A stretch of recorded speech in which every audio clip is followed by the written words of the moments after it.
কুটতে হয়নি কবর, কাটতে হয়নি বাঁশ, জীবিত হয়েও মৃত্যু আমি, তাই দাফন হয়নি লাশ। মানুষ আমাকে বিদায় দেয়নি, দিয়েছে পরিয়ে কাফন, জিন্দা লাশ হয়ে ঘুরে বেড়াচ্ছি, দিচ্ছে না কেউ দফন। ভালোবাসা কি অদ্ভুত, তাই না?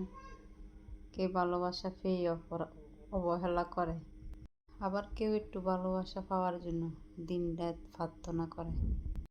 যে তোমাকে বারবার কষ্ট দেয় সে তোমাকে ভালোবাসে না, সে শুধু জানে তুমি তাকে ছাড়তে পারো না।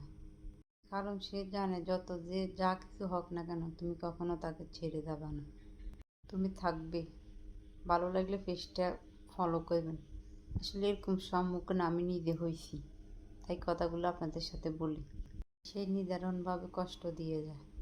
আমার মৃত্যুর আগ পর্যন্ত একটা কথা মনে থাকবে, আমি কখনো কোনো কিছুর জন্য কান্না করিনি, কিন্তু একটা মানুষ ছিল যার জন্য আমি অসহায়ের মতো কান্না করেছি।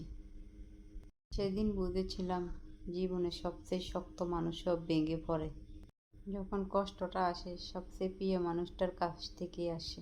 পৃথিবীতে সবচেয়ে নরম জিনিস হচ্ছে মানুষের মন। এটা ভাঙতে কোনো হাতুড়ি বা কোনো শক্ত জিনিসের প্রয়োজন হয় না, শুধু মুখের কয়েকটি অবহেলিত ভাষা যথেষ্ট। মনটা খুব কষ্টের, কাউকে বোঝানো যায় না।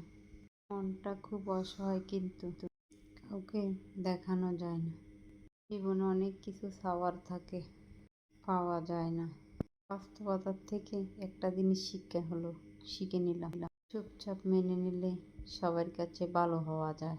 নিজেকে অনেক পরিবর্তন করতে হবে, বাস্তবতা মেনে নিতে হবে, পরিচিত মানুষের সাথে কম মিশতে হবে, কম কথা বলতে হবে। অল্প পরিচয় কাকে বিশ্বাস করা যাবে না।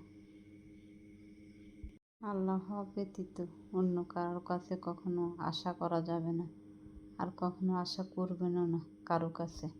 যদি কখনো অহংকার আসে, কবরস্থান থেকে ঘুরে আসবেন। সেখানে তোমার থেকেও অনেক ধনী, অনেক জ্ঞানী মানুষরা শুয়ে আসে। জীবন থেকে একটা জিনিস শিখলাম, চাইলে সবার প্রিয় হওয়া যায় না।